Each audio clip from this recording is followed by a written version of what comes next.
Hi guys, today we're going to be reading A Long Walk to Water, Chapter 10, and we're going to be continuing with our notes for challenges and survival factors. So A Long Walk to Water, Chapter 10.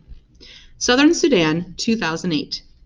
The men finished their meeting. They all stood and walked past Naya's house. Naya joined the crowd of children following them. A few minutes' walk beyond her house there was a tree. The men stopped at the tree, and the strangers talked to Naya's uncle some more. There was another tree some 50 paces past the first one. With Naya's uncle beside him, one of the men stopped at the halfway point. The other man walked the rest of the way and examined the second tree. The first man called out to his friend in a language Naya did not understand. The friend answered in the same language, but as he walked back toward the group, he translated for the chief, and Naya could hear him. "This is the spot, halfway between the two largest trees. We will find the water here." Naya shook her head. What were they talking about? She knew that place like the back of her own hand. It was there, between the two trees, that the village sometimes gathered to sing and talk around a big fire. There wasn't a single drop of water on that spot, unless it was raining. Southern Sudan, 1985. Salva reached for his gourd. He knew it to be half full, but suddenly it felt much lighter, as if there was hardly any water left in it. Uncle Jawir must have guessed what he was thinking. "No, Salva," he murmured. "You are too small and not strong enough yet. Without water you will not survive the rest of the walk. Some of the others, they will be able to manage better than you." Sure enough, there were now 3 women giving water to the men on the ground. Like a miracle, the small amounts of water revived them. They were able to stagger to their feet and join the group as the walking continued. But their 5 dead companions were left behind. There were no tools with which to dig, and besides, burying the dead men would have taken too much time. Salva tried not to look as he walked past the bodies, but his eyes were drawn in their direction. He knew what would happen. Vultures would find the bodies and strip them of their rotting flesh until only the bones remained. He felt sick at the thought of those men, first dying in such a horrible way, and then having even their corpses ravaged. If he were older and stronger, would he have given water to those men? Or would he, like most of the group, have kept his water for himself? It was the group's 3rd day in the desert. By sunset, they would be out of the desert, and after that, it would not be far to the Atang refugee camp in Ethiopia. As they trudged through the heat, Salva finally had a chance to talk to Uncle about a worry that had been growing like a long shadow across his thoughts. "Uncle, if I am in Ethiopia, how will my parents ever find me? When will I be able to go back to Launarik?" "I have talked to the others here," Uncle said.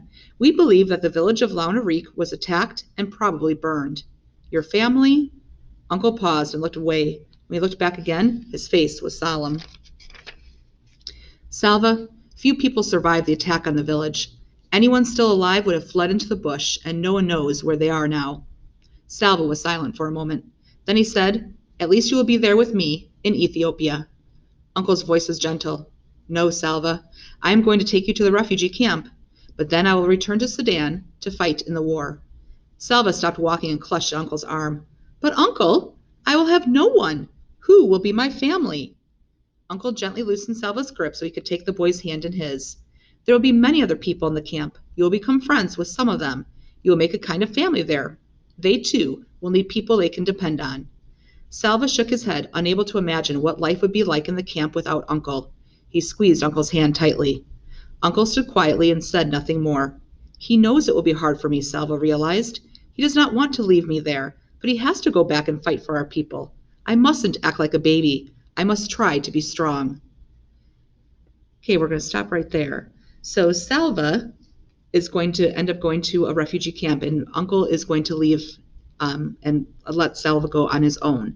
And Salva, of course, is a little bit worried. This is the one family member he's had this entire time, and now he's going to be by himself again. And he's kind of learned that the village he was in was attacked and burned, and many of the people did not survive. So he's even more concerned about the fact of whether or not his family is still alive. And again, he's going to be left on his own. But Uncle said, when you're there, make some new friends. There's going to be other people at the camp. They're going to become kind of like your family too. They're going to be people that you can depend on. So basically he's telling Salva, you need to be brave. You need to be able to go along on your own and make some new friends to continue on your journey. So we're going to stop here for a challenge and survival factor. Continuing on. Salva swallowed hard. "Uncle, when you go back to Sudan, you might meet my parents somewhere. You could tell them where I am, or you could talk to those you meet and ask where the people of Launarik are now. Uncle did not answer right away. Then he said, Of course I will do that, nephew. Salva felt a tiny spark of hope. With Uncle looking for his family, there was a chance they might all be together again one day. No one in the group had eaten anything for 2 days. Their water was nearly gone. Only the vision of leaving the desert kept them moving through the heat and the dust.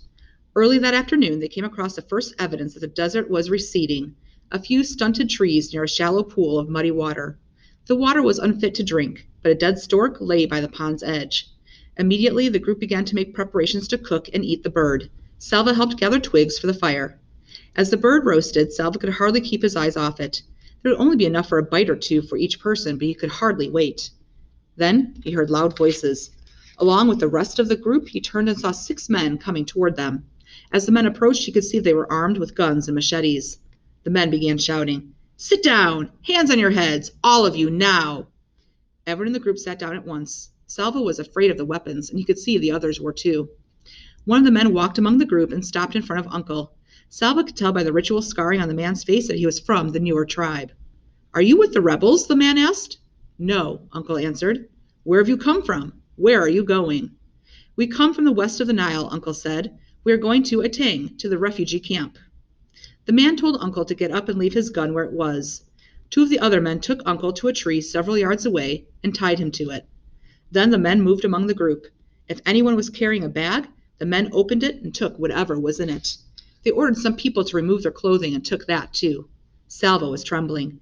Even in the midst of his fear, he realized that for the first time on the trip, it was a good thing to be the youngest and smallest.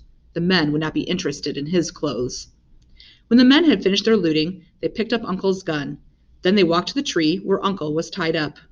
Maybe they will leave us alone now that they have robbed us, Salva thought. He heard them laughing. As Salva watched, one of the men aimed his gun at Uncle. 3 shots rang out. Then the men ran away. All right, so here's another challenge that Salva has faced with their group. They had a group come and rob them, basically, by the Nuer. Remember, the Dinka and the Nuer have a battle against one another. Salva and his group are Dinka, and so the Nuer came and they robbed them. And unfortunately, as a result as well, they saw Uncle with a gun, knowing that obviously he must have been military. And so they decided to take him and tie him to a tree, and 3 shots rang out at the end of the chapter. So Salva's again alone, afraid, but yet he's also having to be somewhat brave at this point as well because of the fact that they're being robbed and he has to remain quiet. He has to remain as brave as he can be while this is happening.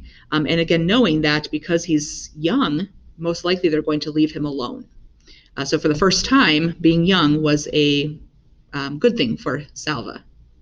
So we're going to stop here for another challenge and survival factor note.